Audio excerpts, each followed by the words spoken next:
Oke, materi kita pada pagi hari ini yaitu tentang awal reformasi atau berakhirnya pemerintahan Orde Baru. Kemudian kita masuk di awal pemerintahan reformasi. Tapi sebelum kita masuk di awal pemerintahan reformasi, kita akan bahas dulu berakhirnya pemerintahan Orde Baru. Ya, sebelum kita memulai pelajaran pagi hari ini tentang berakhirnya pemerintahan Orde Baru, satu orang pimpin doa.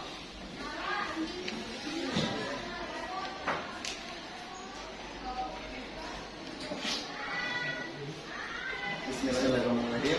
Alangkah baiknya kita memulai pelajaran pada pagi hari ini.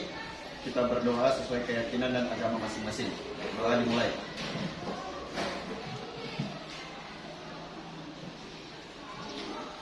Berdoa selesai.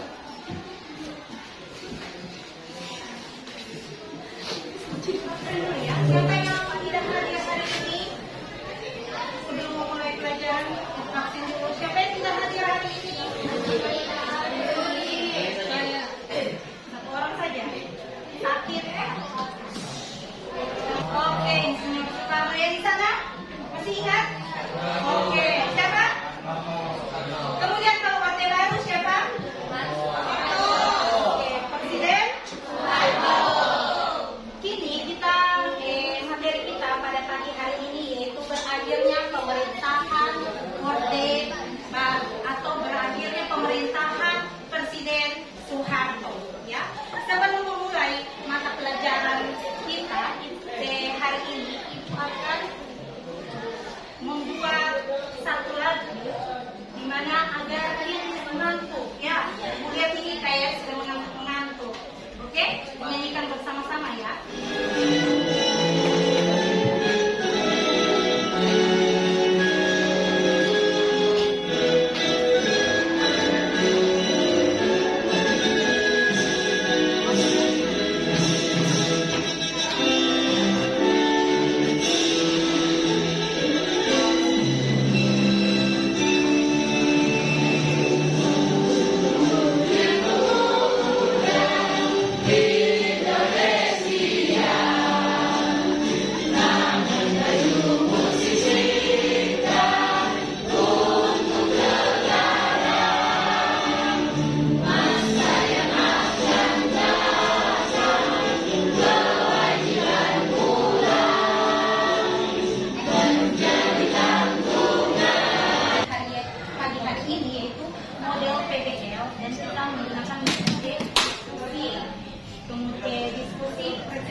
Pembelajaran yang akan diputar.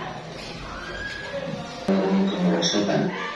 Situasi ini mendorong Presiden Soeharto meminta bantuan dari International Monetary Fund atau IMF.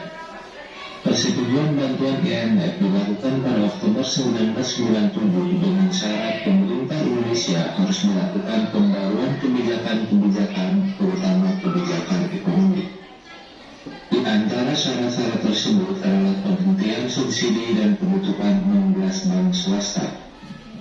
Nilai tukar rupiah yang berada di posisi 4.000 per US dollar pada Oktober terus melemah menjadi sekitar 17.000 per US dollar pada bulan Januari 1998. Kondisi ini berdampak pada jatuhnya bursa saham Jakarta, bangkrutnya perusahaan-perusahaan besar di Indonesia, yang menyebabkan terjadinya pemutusan hubungan kerja atau PHK secara besar-besaran.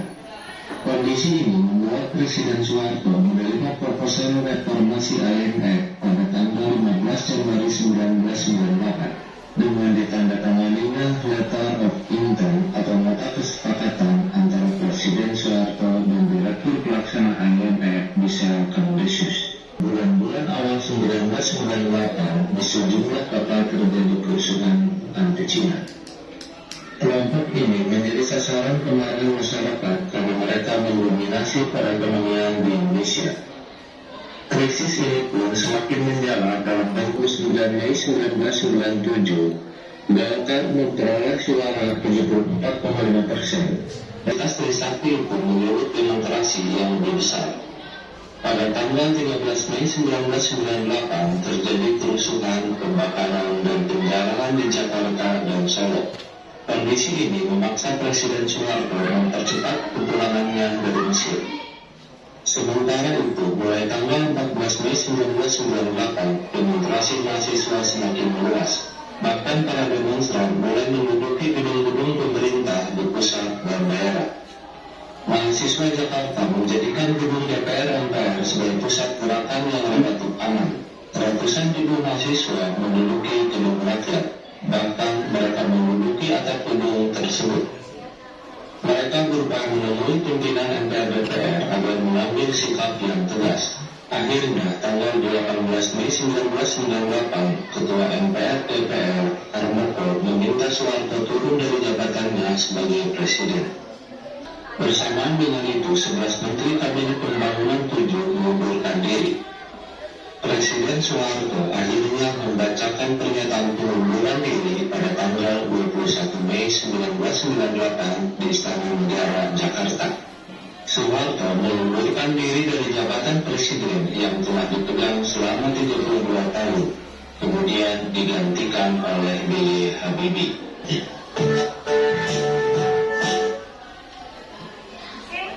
Dari hasil video pembelajaran yang telah ditonton tadi, apakah ada yang ingin ditanyakan? Oke. Kenapa terjadinya krisis kepercayaan di Indonesia? Ada lagi? Oke, yang perempuan. Oke, dijawab satu-satu ya. Yang pertama, mengapa terjadinya krisis kepercayaan di Indonesia? Kemudian yang kedua, mengapa terjadinya krisis moneter? Ibu jawab dulu krisis moneter. Kenapa terjadinya krisis moneter di Indonesia itu terjadinya inflasi atau nilai tukar rupiah terhadap mata uang asing yang mana yang tadinya 7.000 menjadi 14.000. Mata uang asing dimaksud di sini adalah nilai tukar rupiah terhadap nilai tukar dolar itu menurun. Itu bukan cuma terjadi di Indonesia, itu terjadi di wilayah Asia Tenggara, khususnya Indonesia. Itu pertama kali terjadi di daerah Thailand, negara Thailand. Kemudian merambat ke Indonesia. Itu awal mulanya terjadinya krisis moneter, ya, atau krisis keuangan. Kemudian krisis kepercayaan, pertanyaan kedua yaitu krisis kepercayaan di sini di mana masyarakat tidak percaya atau kurang percaya terhadap pemerintah yang ada. Kenapa? Karena dikarenakan naiknya harga BBM, kemudian naiknya harga pangan dan sebagainya dan lain-lainnya. Itu di mana masyarakat tidak lagi percaya terhadap pemerintah yang ada. Maka diusulkan dari masyarakat yaitu menurunkan Presiden Soeharto dari jabatan. Seperti itu. Oke, masih ada yang ingin bertanya? Kalau tidak ada, kita putar slide PPT. Oke? Kan? Di belakang. Bapak, ayo, sayang.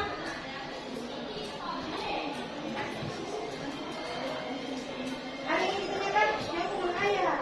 Apa? Ada? Ada krisis kepercayaan.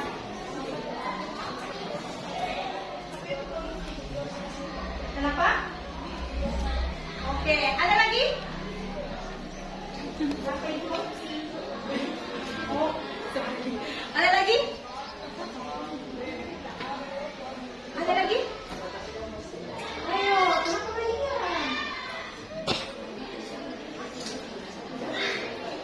Ada?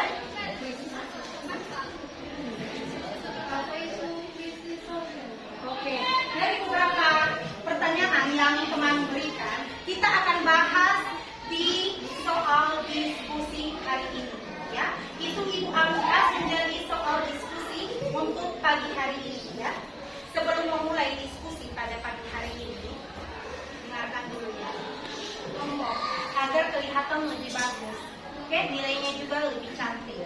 Oke, silakan duduk per kelompok. Silakan duduk per kelompok. Ya, silakan.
KPD-nya ini R-nya kalian lepas, itu nanti kalian tempelkan di hasil RKPD di sini ya. Itu per kelompok hasilnya di sini nanti dipakai.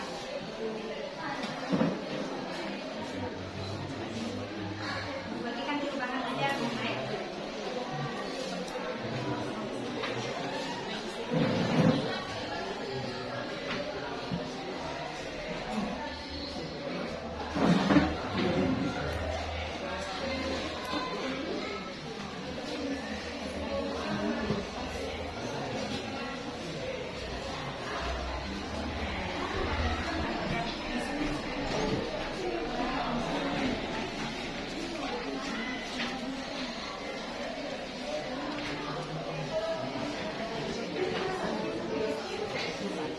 Oke, silakan dikerjakan waktu kalian 25 menit ya. 20 menit Ibu tanyakan ya.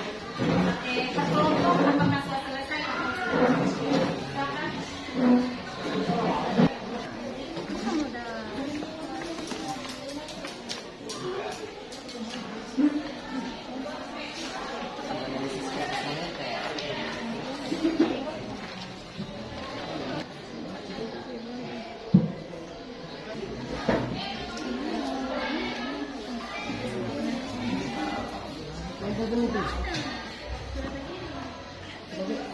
Oke.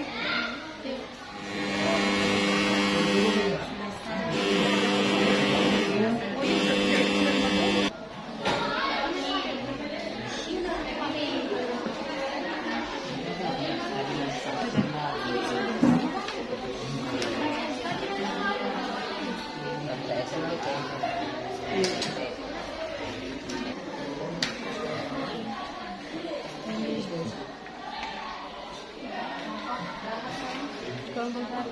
Kelompok 1.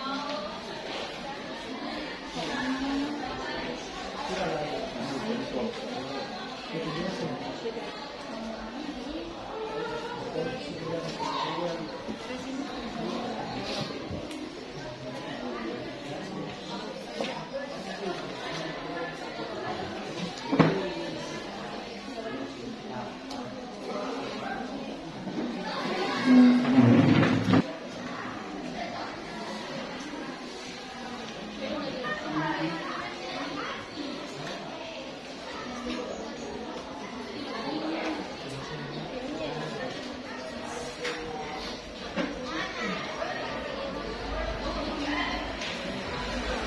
5 ya.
Sudah?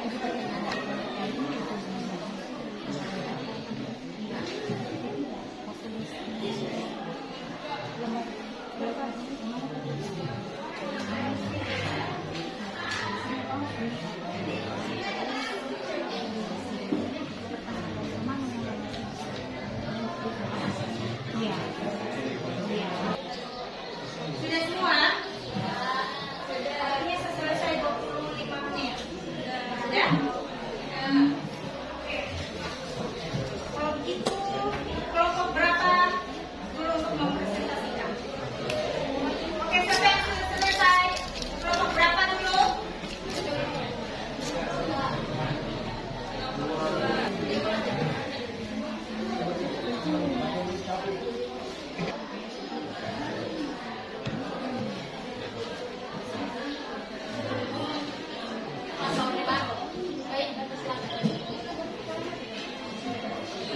Krisis moneter yang terjadi di Indonesia.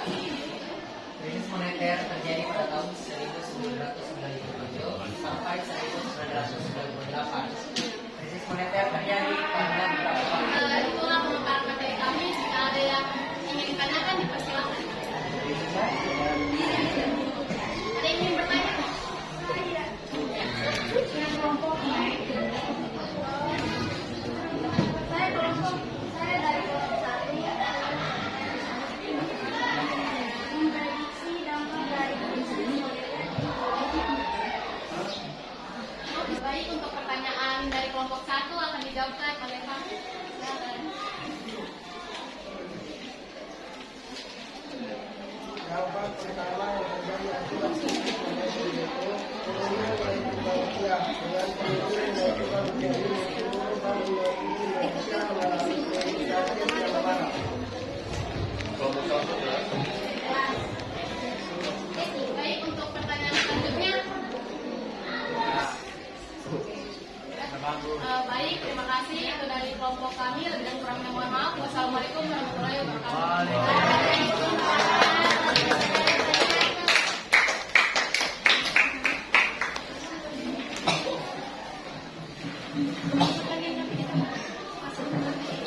Lanjut kelompok berapa?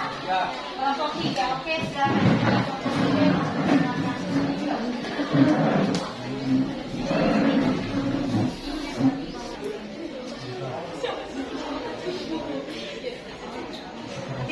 Habis kelompok 3, kelompok berapa lagi?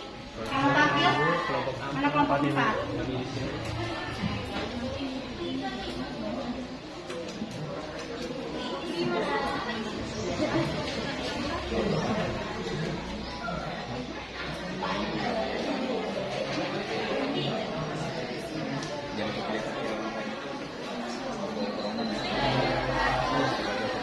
Kami dari kelompok 3 merupakan hasil dari diskusi kami. Persilakan. Menimbulkan krisis politik yang terjadi di Indonesia pada awal reformasi. Krisis politik di Indonesia kompleks, salah satunya adalah ketidakstabilan ekonomi yang memicu ketidakpuasan dari masyarakat. Sementara itu, perpecahan di dalam elit politik, ketidakpastian terkait bangunan dan investasi.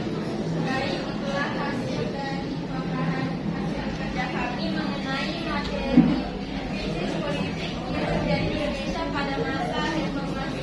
Apakah ada yang ingin ditanyakan?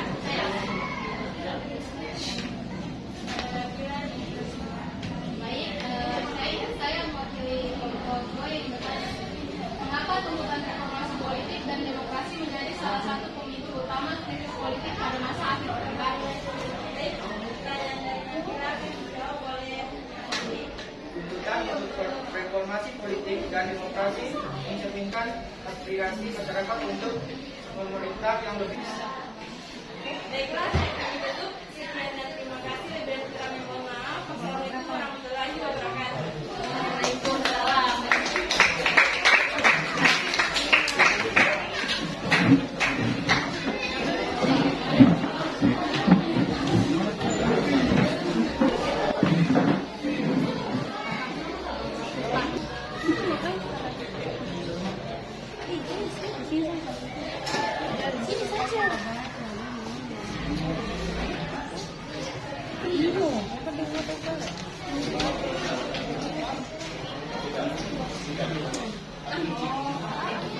Assalamualaikum wabarakatuh.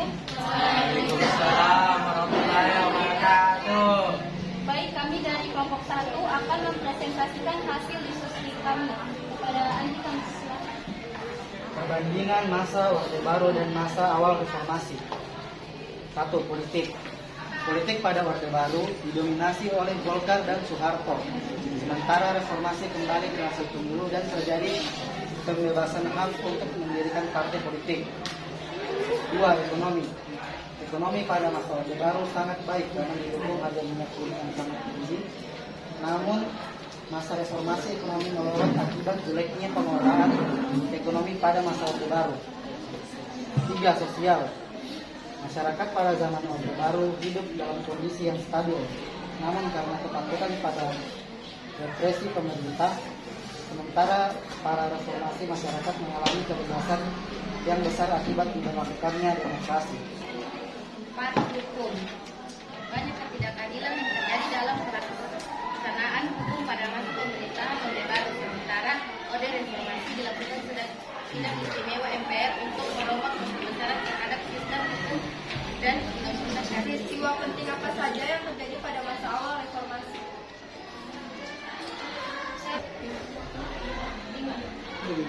Peristiwa penting yang terjadi diantaranya perubahan pada masyarakat, mulai dari sosial, ekonomi daerah, agama hingga konflik, Serta munculnya terorisme yang juga ikut menjadi peristiwa penting di masa tersebut. Selain itu, krisis moneter menjadi salah satu peristiwa penting lainnya dari adanya peralihan masa Orde Baru ke reformasi. Krisis moneter merupakan salah satu penyebab masyarakat Indonesia menghadapi kesulitan dalam berbagai hal, khususnya ekonomi.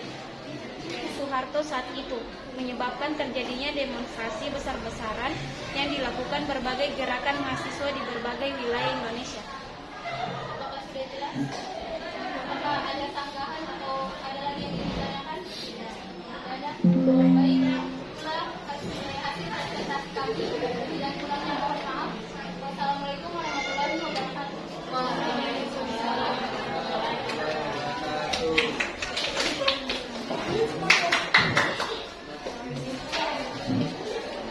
Adapun kesimpulan dari presentasi hari ini yaitu kerusuhan 1998 diawali dengan krisis finansial Asia yang dipicu oleh tragedi Trisakti, di mana 4 mahasiswa Universitas Trisakti ditembak pada saat itu ya. Kemudian hal ini pun mengakibatkan penurunan jabatan Presiden Soeharto serta pelantikan B.J. Habibie dan ketidakpuasan terhadap pemerintahan Orde Baru, di mana terdapat krisis moneter, krisis politik, hukum dan kepercayaan. Ya, masyarakat menginginkan perubahan dan mengangkat Presiden B.J. Habibie dari wakil presiden diangkat menjadi Presiden Republik Indonesia yang ketiga. Itu kesimpulan materi pada pagi hari ini. Oke, dari siswa ada yang memberikan kesimpulan dari materi hari ini? Ada? Oke, silakan Bapak Ibu saya. Jadi kesimpulan hari ini yaitu krisis moneter, politik, hukum, dan kepercayaan yang terjadi di Indonesia pada akhir tahun 1990 menjadi momen penting dalam sejarah Indonesia. Krisis tersebut mempengaruhi banyak sektor di Indonesia, baik sektor ekonomi, politik, hukum, dan sosial. Sekarang itu tadi rangkuman materi pada pagi hari ini. Sebelum kita akhiri materi hari ini, Ibu berikan soal evaluasi tentang materi yang telah kita pelajari tadi. Ini lembar observasinya, silakan dipersiapkan. Evaluasinya, sorry. Lembar evaluasinya. Siapa yang mengerjakan paling cepat itu mendapat poinnya.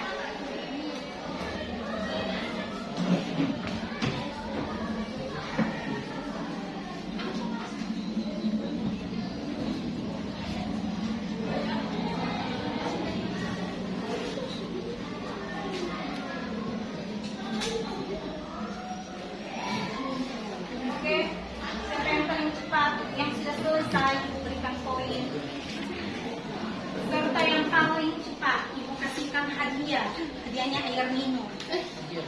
Mana? Masih air minum. Sudah? Alhamdulillah. Sudah. Yang lupa tulis nama lu, Nek. Ini siapa?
yaitu tentang berakhirnya pemerintahan Orde Baru itu telah selesai. Kita akan masuk minggu depan itu yaitu masa pemerintahan B.J. Habibie atau awal reformasi ya.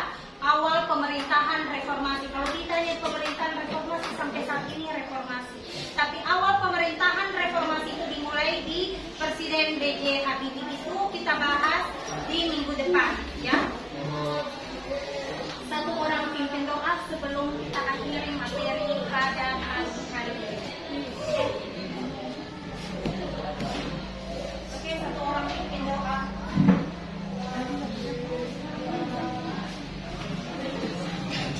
Bismillahirrahmanirrahim. Sebelum penutupan belajar, mari kita berdoa sesuai agama dan keyakinan masing-masing. Berdoa dimulai.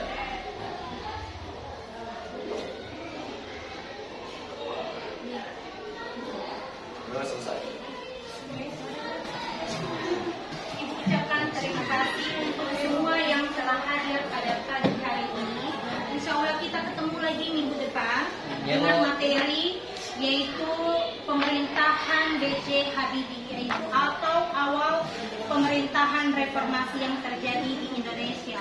Adapun kesalahan atau kekurangan yang telah Ibu lakukan pada pagi hari ini itu datang dari Ibu sendiri. Adapun kelebihan yaitu datangnya dari Allah. Ibu akhiri wabillahi taufiq wal hidayah. Wassalamualaikum warahmatullahi wabarakatuh. Waalaikumsalam warahmatullahi wabarakatuh.